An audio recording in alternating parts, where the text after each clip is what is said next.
चालू होगा, ठीक है। एक बार तुम्हें बात बताएं, थोड़ा टाइम लेंगे तुम लोगों का।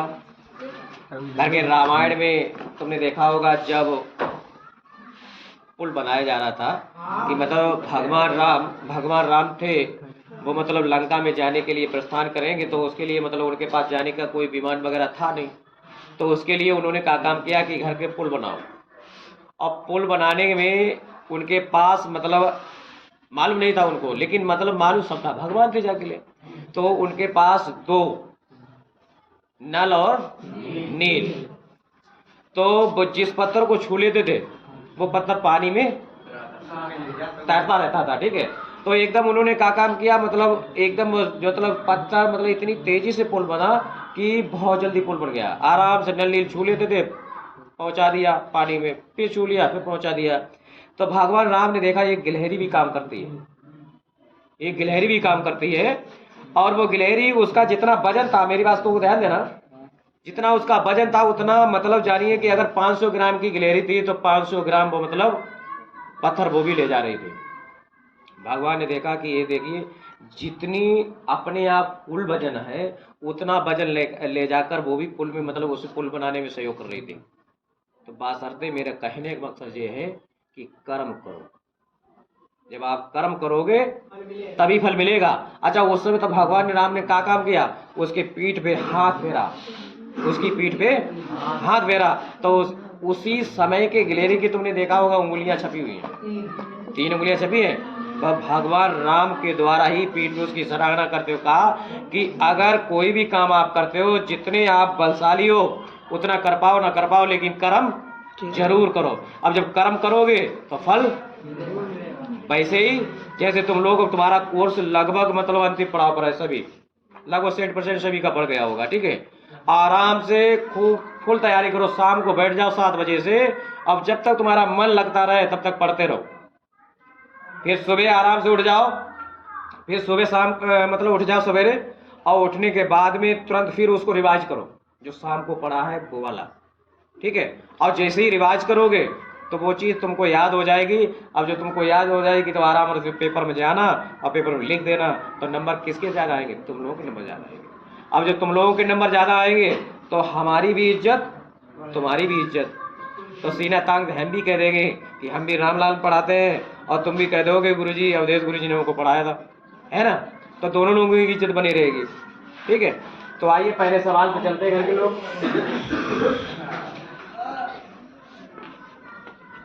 दिनों की संख्या है पहले, अनुपस्थित विद्यार्थियों की संख्या। दिनों की संख्या भाई, अनुपस्थित विद्यार्थियों की संख्या और उपस्थित विद्यार्थियों की संख्या।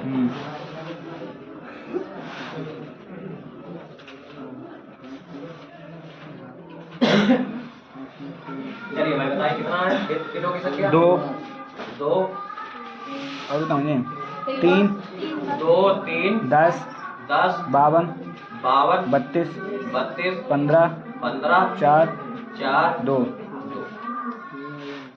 अनुपस्थित विद्यार्थी 0 बताओ भाई। 0 0 1 1 2 2 3 3 4 4 5 5 6 6 7। 7।